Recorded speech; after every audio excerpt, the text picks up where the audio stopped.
there I was, a grown man bored out of his mind on a Saturday night who decided for absolutely no reason to watch The Hunchback of Notre Dame, and to my own surprise, I was enthralled. This movie came out when I was a little baby, so it's always been a Disney classic to me, but it's probably been at least 15 years since I've even thought about it. The sole reason that I was sucked into this movie was Minister Claude Frollo. He is a truly despicable man who I loved to see on screen, and was unlike any Disney villain that I remember. He is a walking contradiction. Nearly every action he takes is hypocritical of what he believes. He is self-righteous and proud. He truly believes he is doing the right thing, while he is a disturbingly repressed man hiding behind his religion who is transformed into a genocidal tyrant by the end of the film. The most interesting part of Frollo is that everything I just described is on full display in one particular scene that I adore: his mandatory Disney villain song, Hellfire. Within a 3-minute period, the writers and artists were able to provide a tragic character arc for Frollo that explores his greatest faults, makes him a walking contradiction, displays his internal corruption, and works as a well-executed narrative turning point with a song that haunts the soul. Today, I'm really just here to praise this song and bring attention to it for other people like me who have long forgotten this movie. So, this is my breakdown of how Hellfire exposes a fantastic villain. One of the major reasons that I think Hellfire works so well is because the story it tells can just be taken on its own. It is a complete arc for Frollo. I recommend you go and check the song out now and then come back to this video, since I won't be able to do the emotions you'll feel justice just by describing it to you. But the song does work better within the context of the film, so let me very briefly describe Frollo's role up to this point. Frollo is a minister of justice in Paris, guided by his faith, which he enforces on all those around him. He is depicted as a down-and-out racist wanting to purge the city of those he calls gypsies. After killing a gypsy while trying to arrest her in front of the Notre Dame Cathedral, the Archdeacon guilts Frollo into caring for the woman's baby, and thus, Frollo raises Quasimodo in secret. 20 years later, Quasimodo sneaks out of the cathedral against Frollo's wishes to attend the Festival of Fools, where he is humiliated and restrained by Frollo's guards. A gypsy girl named Esmeralda frees Quasimodo, who is then ordered to be arrested by Frollo,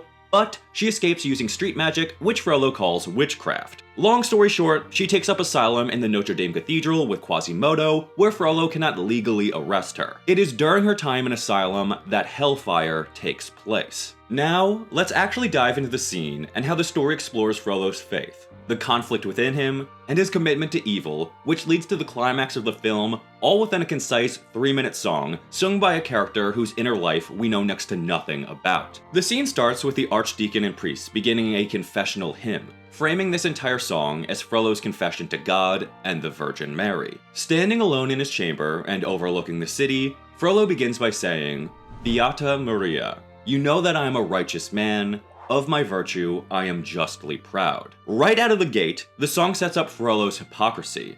Pride is one of the 7 deadly sins, arguably the worst of them all. He then doubles down on his pride, claiming not just to be righteous, but far better than the average man with the next line, "You know I'm so much purer than the common, vulgar, weak, licentious crowd." Frollo makes it quite clear from the start how he sees himself. But it's here that the hymn of the priests continues. I don't know music lingo, I'm just some chump, so please forgive my ignorance here, but throughout this song there are background lines sung in Latin that serve to emphasize Frollo's lines. At first, these lines come from the priests, and this one translates, "that I have sinned," which leads into Frollo finally beginning his confession. I think it's important that before he could even begin, Frollo had to set the stage. He had to remind Mary that he's such a great guy. "You know I'm righteous, Mary. Everyone knows I'm the best."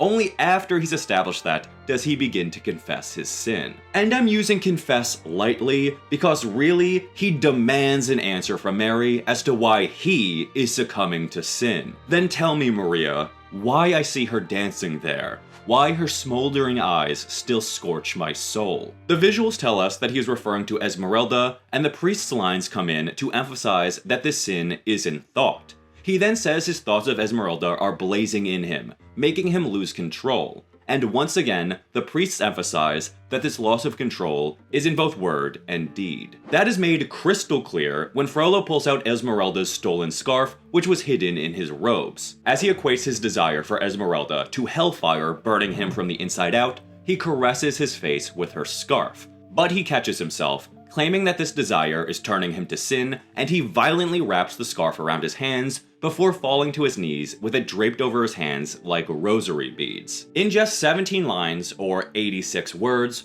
Frollo has told us everything we need to know about how he views himself in regard to the rest of the world. He is above all other men, so righteous in fact that he feels comfortable making demands of the Virgin Mary. Frollo believes himself to be so incorruptible that the slightest hint of sin within him causes a near mental breakdown. Yet, he proves that he isn't flawless since he held onto Esmeralda's scarf long before this song. Frollo is in denial about his true nature, and that comes to a head in the next section of the song, which highlights his core character flaw. While still kneeling, figures in red robes emerge and tower over Frollo.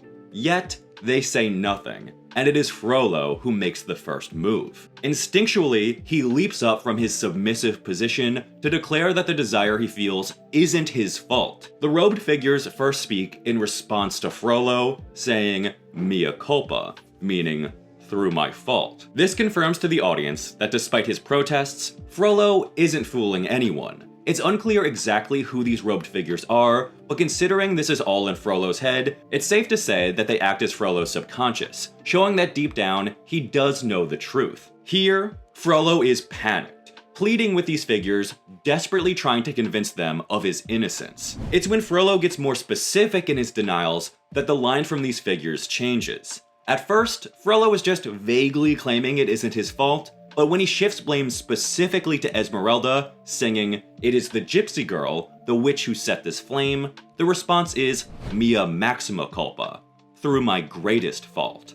When his claims about Esmeralda don't land, Frollo tries another tactic. He goes so far as to shift the blame to God himself, claiming that it isn't his fault that God made the devil so much stronger than a man. Again, the robed figures sing "Mea maxima culpa," emphasizing that Frollo blaming others for his own shortcomings is his greatest flaw. Since blaming God instead of accepting responsibility for yourself is a pretty big no-no, the robed figures flee from Frollo's side, but look at the visuals here. After Frollo blames God, he is consumed by flames, nearly being sucked into the fireplace as the figures abandon him. His questioning of God in this moment is visually reflected in his near damnation to hell. Now that he's been left all on his own, Frollo begs Mary for help. He claims that he needs divine protection from Esmeralda's siren spell. The language that Frollo uses to refer to the fire also changes here. Before, the fire was an internal desire, but now, the fire that is searing Frollo is attributed directly to Esmeralda as if she actually cursed him. Within 3 lines, Frollo leaps from wanting protection to demanding destruction. He commands Mary to destroy Esmeralda and send her to hell, but once again, his attitude quickly shifts right after this by saying, "Or else, let her be mine and mine alone. Protect me! She's evil! Kill her! Or if not, then give her to me!" His mind is a jumbled mess, torn between his misguided self-righteous piety and his understandable attraction to a downright sexy lady. Frollo's true motivation shines through in this moment. After everything he has said, claiming his righteousness, demanding to know why he, of all people, deserves this, blaming others for his shortcomings, and then begging for help, he loops right back to succumbing to his desire with that one line. It's as if this entire confessional hasn't really been about Frollo wanting forgiveness or strength to fight back against his desire. He has instead been looking for permission or an excuse to pursue it. "It's Esmeralda's fault I want her so badly. She's an evil witch. As punishment for her sins, you should let me have her." At every step in this song, Frollo reveals what a weak man he is, hiding behind his religion as a justification for his own immoral behavior. But here comes the turning point. Frollo is interrupted by a figure shrouded in a heavenly white light. He tells Frollo that Esmeralda has escaped from Notre Dame, that she is gone. Frollo remains in the dark, with the flames burning behind him, but this is his chance to be done with her. She hasn't really committed any horrible crime, and it's here that Frollo can let her go from his life. This is the divine intervention that he begged for, but he denies it.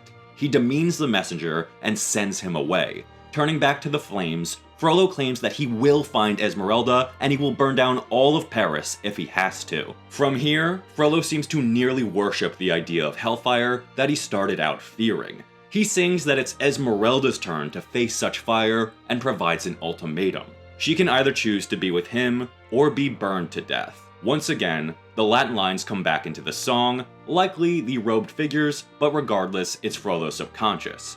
They sing, "Lord, have mercy," after Frollo just committed himself to the sin of murder. However, Frollo tries to co-opt this message to make it out like God needs to have mercy on Esmeralda. When the Latin repeats, Frollo accepts that God needs to have mercy on him as he is slowly surrounded by shadows wielding crosses that tower over him. Yet again, Frollo doubles down. He pretty much says, "Yeah, have mercy on me, but I'm still gonna do what I said. She will be mine, or she will burn." The scene ends with Frollo collapsing onto the floor in the shape of a Petrine cross, likely a reference to St. Peter's upside-down crucifixion following the Great Fire of Rome, or maybe a more straightforward symbol of the Antichrist. Either way, not a great sign. I really love this song. On paper, it's about a horribly repressed dude who wants some ass and has to find the most fucked up way on earth to convince himself it's okay to pursue it. But if you look deeper, this song reveals the core of one of the most in-depth and intellectually interesting Disney villains put to screen, and it is done brilliantly with concise writing and simple yet effective visuals. In the grand scheme of the story, it serves as a perfect turning point, leading the narrative into the climax organically while fleshing out the antagonistic force's motivations. Within the scene, it shows us that Frollo is a man who cannot face the sin and corruption within him, convinced he is faultless, and when something goes wrong, there must be someone else to blame. And because of his inability to accept that he is as flawed as the average man, his corruption grows like a wildfire, driving him to commit horrendous acts of violence, and in the end, he is consumed by it. This was a really bizarre video for me to make, but hey, it's 420, so blaze it up, baby! Yeah, that's how I can make this video work. It's about fire, like how you ignite drugs. Anyway, sometimes I just gotta make a video for me and pray someone out there digs it. Please let me know your thoughts on this song, and if you want some more random topics like this on the channel. Thank you for watching, and until the next time, I'll shut up.